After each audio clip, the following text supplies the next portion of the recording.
Hello all, this is a story for anyone who may be interested in what happens to your phone when it's stolen in Cebu, Philippines. On Sunday, January 21st, we had a major festival here in Cebu. It's called Sinulog. I'm sure you've all heard of it. It's a big day. There are literally millions of people that go to watch this throughout the city. The main event is at a place called SRP, that's South Road Properties. And my fiancée Elmira and I went there that morning very early. We got a 6 a.m. alarm, 7 a.m. departure, spent all day in the hot sunshine watching the parade go by. Not sure I'd ever want to do all that again, but it was definitely worth it for the experience, at least once. On the way back, it's very, very difficult to get a taxi. So we ended up walking. We expected to have to do this, but after a quick meal at SM Seaside, which is right there at the end of the parade route, we started walking, looking for a taxi, of course, but none to be found. We could have got some hobble as a motorcycle taxi, but I decided in the circumstances it was very dark, there was so much traffic, I would prefer to save my head, and the guy would only have one helmet, so even if he were to take two of us on the same hobble, probably only one of us would have a helmet. Anyway, I didn't really mind walking, to be honest, so I was mentally geared to walking, and that was fine. It's about a 6-7 mile walk maybe back. We did it the previous year, no problem. So we start walking, that's fine. We eventually make it through some pretty dingy areas, by the way. Squatter areas, as they call them here, squatters.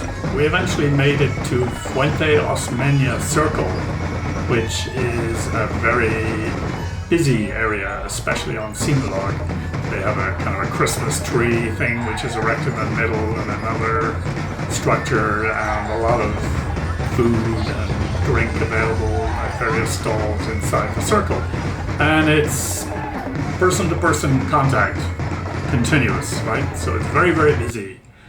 After a while there, we felt we'd had enough. We'd already had a long day. We didn't need to do any more. We at one point went to take some photographs near the Christmas tree affair. It's like an electronic Christmas tree in the middle of Fuente Circle. But before we did it, I did take out my phone, which was exactly like this one here, same. It's an iPhone 13 Pro Max, 1 terabyte, not that it makes any difference.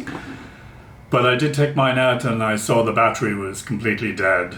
So I said, okay, I can't choose mine. Elmira has exactly the same phone. So we took some photos there with her phone, and I put mine back in the pocket of my shorts. It's a pocket which does have 2 buttons on it. One of them I had left undone just for ease of access, unfortunately for others as well as me. In any case, I put the phone back in my pocket. We wandered around for a few more minutes, decided it was time to leave.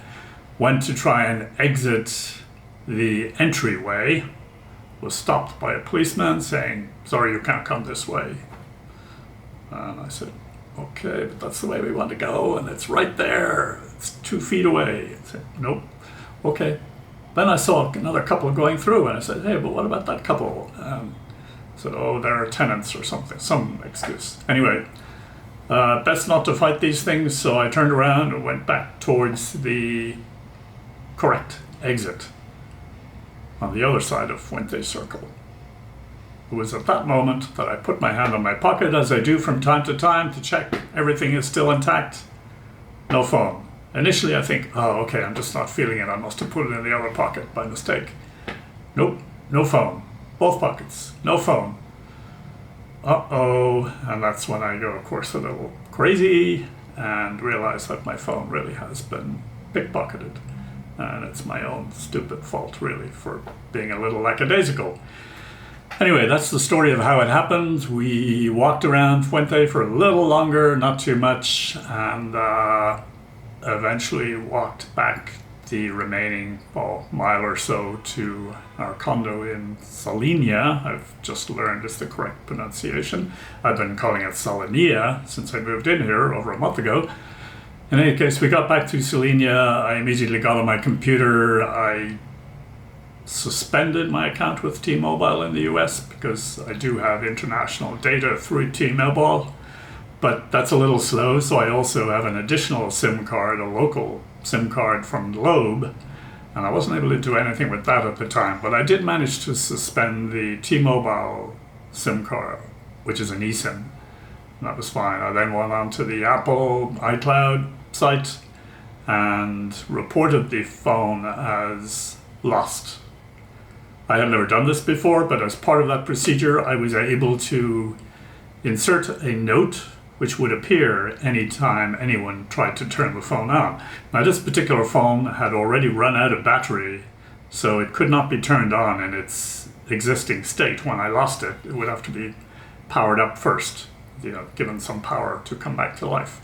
So in any case, I was comfortable actually at that point that the phone was dead, so nobody would be able to look at it, or even if they could break the passcode. So I reported it as lost on the Apple site. Doing that enabled me to put a little note, which when the phone was eventually powered on, this note would be visible. So I inserted a note with a contact number, which was Almira's number, and I do have a second US line, that number. I also added a note saying a significant reward would be payable for help with the recovery of this phone.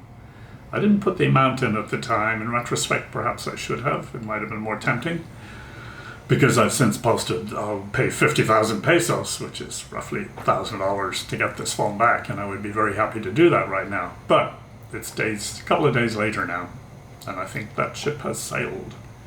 And by the way, when I did go on to the Find My site, I was able to see that the phone, the last known location was SMC side, which was the end of the parade route, and round about the area where we started walking back to Ayala. That was at 7:30 p.m. on the Sunday, the 21st.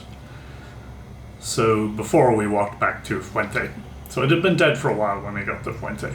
On the Monday morning, that's Monday, January 22nd, the next morning, I saw that the phone had actually been powered up.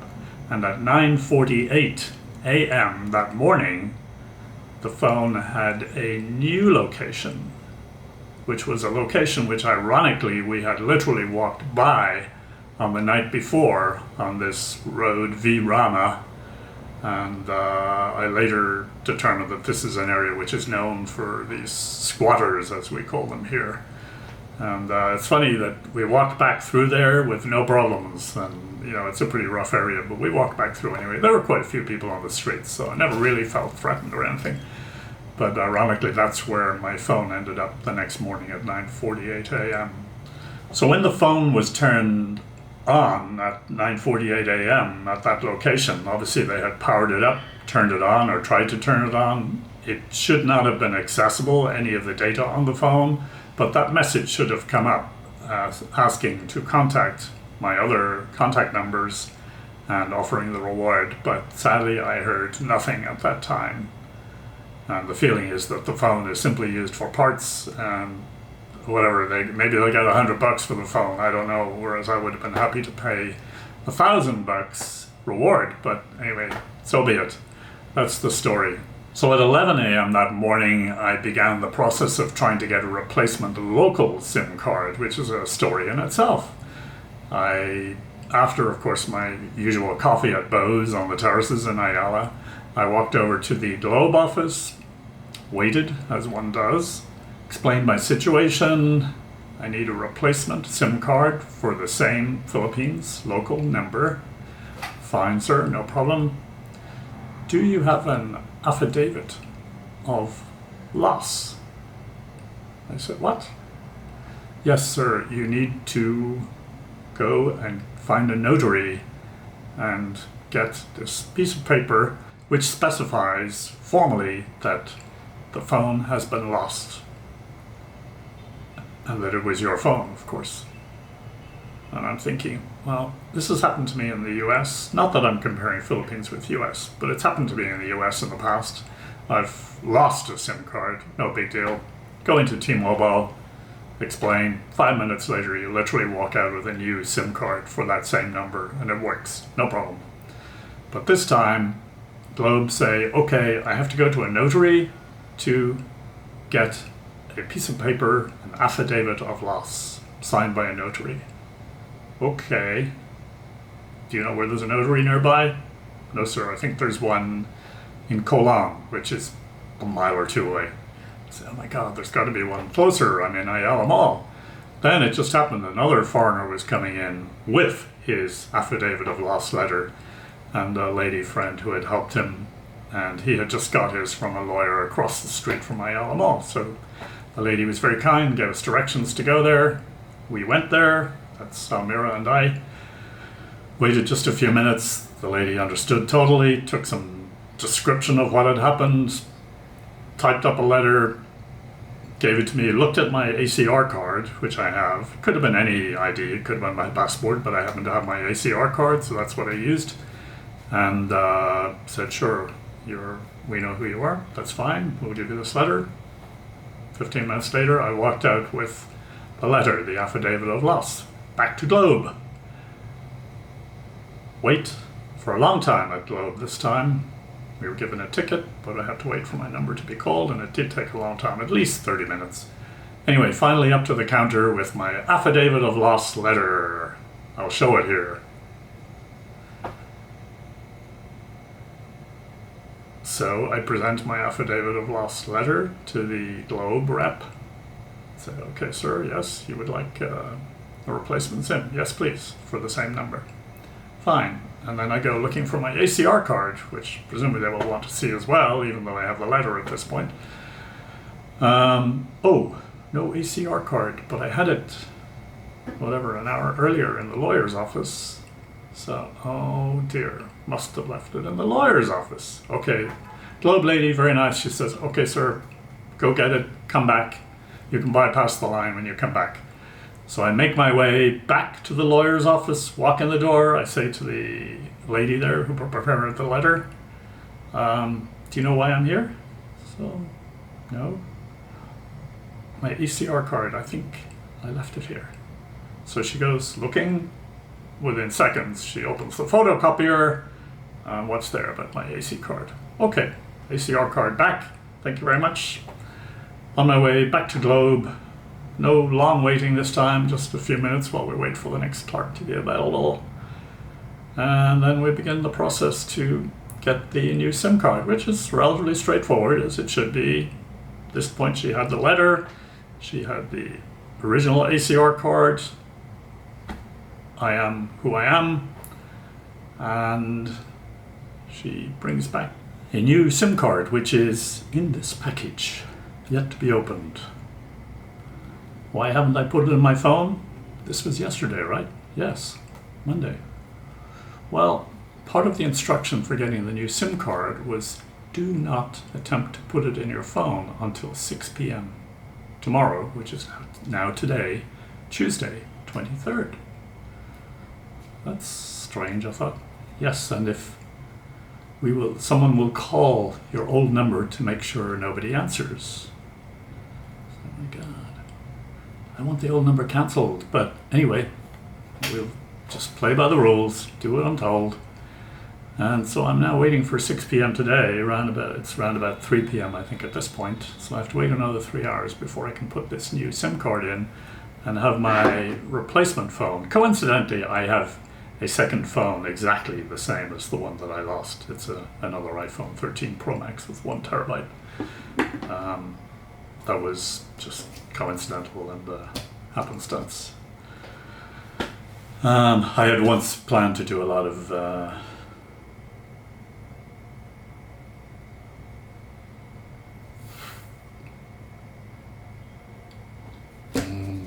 what were we going to do? So that was yesterday. So we had the SIM card, which I will put in the next day, which is now today. That was about all I could do. I followed the location of the phone for the rest of the day, and it didn't move from that point where it was at 9:48 a.m. on Monday morning. At this point, Almira was keen that we go and report it to the police. I am a little skeptical as to what good that will do or what benefit it will be, but yeah, why not? Nothing to be lost. So we took a taxi down to the Abellana police station, and we chatted to a very friendly police officer there. He was happy to chat about lots of things, including the old Marshall's pub and how he knew Larry Marshall. That's a pub that used to exist near Mango Square, where my friend Brian has sung, because the pros would allow him to sing occasionally, thanks to his wonderful voice. So, very chatty policeman, but basically he said, no point, you're not going to find your phone. It's probably in parts, maybe already. We would not send somebody in there, as in a police officer, even though we know the location, we know it's a squatter's location. We would not send somebody in there without some very specific target or reason. And we cannot just go in there and accuse random people of having your phone, because we'll get in trouble as police officers. So that seemed like a waste of time. I said, what if I go down there and throw some money around and say, hey, I'm looking for this phone. There's a good reward. Can somebody bring me the entire phone? And he said, yeah, they'll be very happy to take your money, but they won't give you your phone. They'll just ask for more money. So, okay, so that idea was not encouraged, probably wisely not encouraged. And that was the end of our police office visit yesterday. So, home, obviously lots of accounts I have to try and attack and change passwords, or at least change the primary contact number from that old number to the replacement number on my other phone, which does have another US number. By the way, the reason I have two phones with two US numbers is because I originally had a landline and a cell phone. People got to know my cell phone, so they'll call me on my cell phone. But I really fell in love with the landline number, so I wanted to keep it. So I've ended up paying for these two lines for years now, and I've never actually transferred all my stuff from the original cell phone number to the beloved landline number, which I want to keep. So at least this may be a blessing, that one minor blessing that will come from this whole affair is that I will now be able to transfer all my stuff to the beloved number, as I call it, the number I like. It's just a nice number. So today is Tuesday. I have not yet put the SIM card in, of course, because it's not yet 6 p.m. We've got about 3 hours to go. I did have my usual Bose coffee this morning, just tried to relax and forget about all this stuff. But in the meantime, Almira, my fiance, has been very proactive in trying to do what she can to locate the phone. And she has gone with her cousin down to several police stations this afternoon, but so far no luck. And realistically, I don't want to be cynical, but realistically she's not going to find the phone. And that's about it. That's the story of the pickpocketed cell phone from Cebu. The takeaways, what would I say in my experience? Well, I think for me there are two big takeaways that come to mind right now. One is invest in Apple online auto storage for all your photographs, your videos, your contacts. Apple give, I think it's 5 gigabytes free, which is enough to cover your contacts, and I do that. But I've always been too cheap to come up with the monthly payment for the bigger size you need in order to accommodate gigabytes and gigabytes of photos and videos, which I have, which are now all gone pretty much.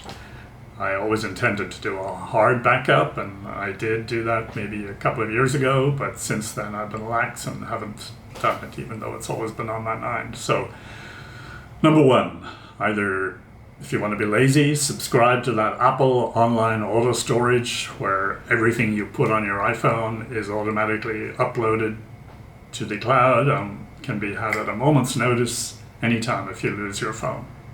Great service. Costs a bit per month, but worth it.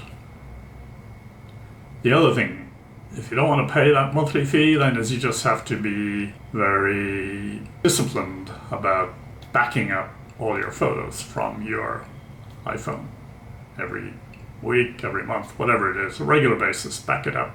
I'd always planned to do that, but this is one thing I dislike about Apple and their proprietary stuff, is they really just don't make it easy to just copy stuff across to a hard drive or whatever from your Apple iPhone. I know it's possible and there are several ways you can do it, but I've always found it's a little finicky, and I always have this feeling that Apple do not like to allow you to manipulate the data.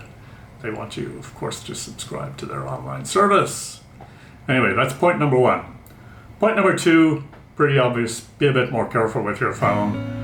I was a little too relaxed. I like to be relaxed, you know. I like to not be panicking about where my phone is all the time. I like to be able to put it in my pocket and know it's there next time I want it.